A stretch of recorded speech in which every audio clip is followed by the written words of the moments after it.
Nanar pour l'éternité, Bernard Thévenet, l'un des grands champions de l'histoire du Tour de France, publie ses carnets de route. Bernard Thévenet, c'était il y a exactement 40 ans. Vous gagniez votre second Tour de France en 1977. Vous vous rappelez de ces moments de gloire ? Oui, bien sûr. On se rappelle des moments de gloire, mais on se rappelle aussi des moments difficiles. Parce que dans un Tour de France, ça dure 3 semaines et il y a des moments qui sont très difficiles. La gloire, finalement, elle intervient au dernier jour. Oui. Mais il y a 22 jours de souffrance. C'est ça, 22 jours de souffrance. En 1977, vous aviez été malade. Et vous arrivez quand même à gagner ce Tour de France. Oui, j'étais malade l'année précédente surtout. Donc j'avais un peu une revanche à prendre. Et surtout, j'avais bien préparé ma saison. J'avais bien préparé ce Tour de France. Parce que pour faire un Tour de France, il faut arriver en bonne condition physique. Et le Tour de France, c'est dur, mais la préparation avant, les 3-4 mois avant, où il faut bien se préparer, c'est difficile aussi. Il y a l'entraînement à faire, il y a une hygiène de vie à respecter. Il y a une diététique qui était un peu plus relaxe que celle de maintenant. Maintenant, les coureurs font une diététique quelque chose d'extraordinaire. Oui. Ils se privent de beaucoup de choses. Il faut presque qu'ils pèsent ce qu'ils vont manger. Et ça, on ne le voit pas tellement, mais c'est ce qui permet de gagner le Tour de France, tous ces petits à côté. Oui, il y avait un peu de dopants à l'époque, Bernard Thévenet. Il y avait des dopants, non, il y avait des soins, il y avait des dopants, oui, il y avait de l'amphétamine, mais c'était recherché, donc Oui. on Il pouvait pas s'en y avait de servir. la cortisone, mais elle n'était pas encore interdite. Voilà, il y avait de la cortisone, cortisone, mais elle n'était pas interdite. Oui. C'était un peu un problème, parce qu'il y avait deux écoles. Nous, chez Peugeot, on avait un médecin qui avait fait une thèse, justement, sur l'utilisation de la cortisone, qui avait reçu la mention très bien. Et à côté, il y avait d'autres facultés qui disaient non, c'est tout à fait faux. Donc, on était plongé un peu dans le... Non, on n'est pas médecin, nous. Oui. On était plongé dans le désarroi. Mais ça rendait malade quand même, ces produits-là. Parce qu'on dit, Non, ça rendait pas malade, non, oui. pas du tout, non. Et derrière ça, il y a des grands champions. Alors, 1977, il y a 40 ans, mais 2 ans avant, là, vous êtes pour l'éternité le tombeur de Merckx, le tombeur du cannibale. Ah oui, Merckx n'avait jamais été battu dans un grand tour, il en avait gagné 11. Il avait gagné 5 Tours de France, 5 Tours d'Italie et 1 Tour d'Espagne. Et c'était une année où il grimpait un petit peu moins bien.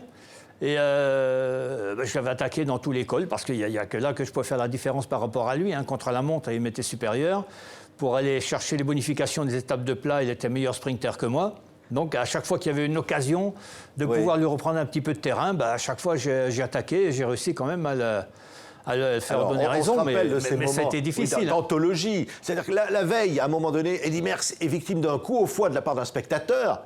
C'est là que tout bascule. En montant le Puy de Dôme, et c'est 2 jours après, dans l'étape de Pralou, où pourtant il était très fort, parce qu'il m'avait lâché dans le col d'Alos juste avant la montée de Pralou. Dans la descente, il m'avait repris du terrain parce que c'était un bon descendeur. Et puis finalement, il a craqué vraiment dans la dernière montée, à 4-5 km du sommet. C'était vraiment... Je pense que c'était, avec Bernard Hinault, c'était vraiment des types qui étaient hors normes, ils étaient extraordinaires. Oui, ils avaient une force, un potentiel qui était bien supérieur à nous tous ceux qui le combattions. Alors, comment il réagit, Eddy Merckx ? 5 fois vainqueur du Tour de France, et là, c'est vous interrompez cette série. Il réagit, il ne se laisse pas faire.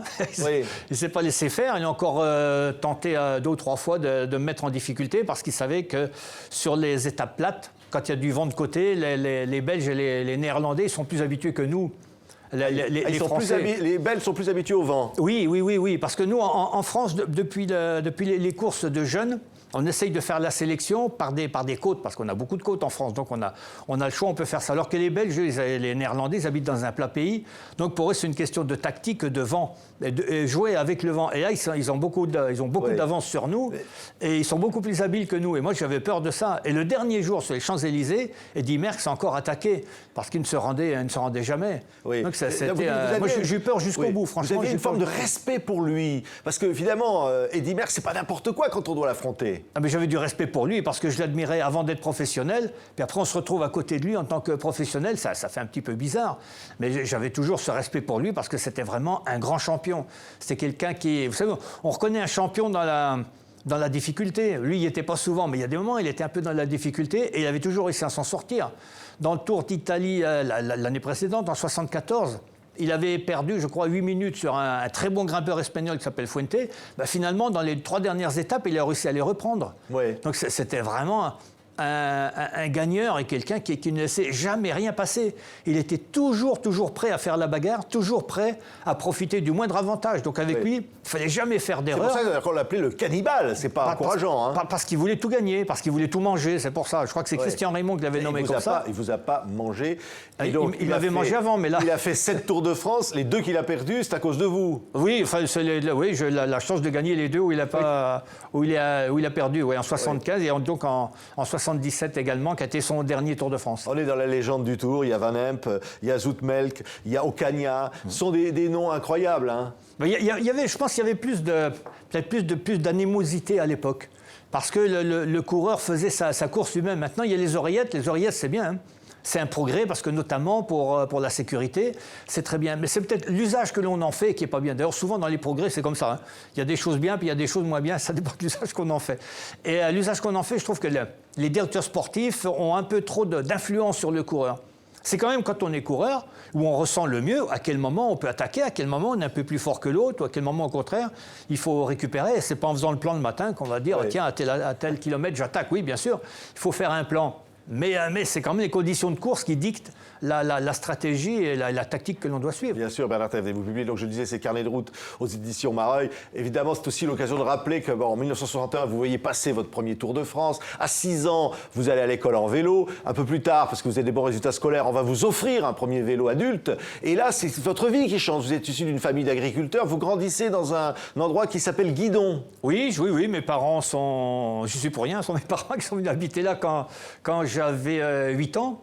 Et donc, j'habitais toujours chez eux quand je suis passé professionnel à 22 ans. Et mon adresse, c'était le Guidon, dans un petit village qui s'appelle Saint-Julien-de-Civry. Et quand les journalistes ont vu ça, les médias ont vu ça, ils ont dit tiens, c'est marrant. Et c'est parti là-dessus.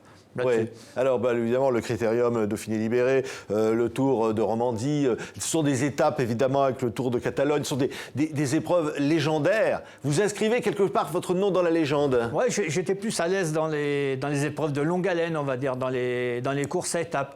Parce que j'étais assez bon contre la montre et j'étais bon grimpeur, donc j'arrivais à compenser. Mais bon, je vous l'ai dit tout à l'heure, l'important, c'est de se battre avant. C'est avant les épreuves où il faut faire tout ce qu'il faut, tout ce qui est nécessaire pour arriver en bonne condition physique. Et ça se voit pas, mais c'est très dur. Si par exemple il pleut, il fait mauvais temps, bon, une journée on peut dire je vais faire une journée de récupération, mais la deuxième journée il faut y aller quand même. Oui, ce qui est incroyable, c'est qu'au lendemain de votre plus grand triomphe, il y a le Canard enchaîné qui titre « La France vire à la nanarchie ».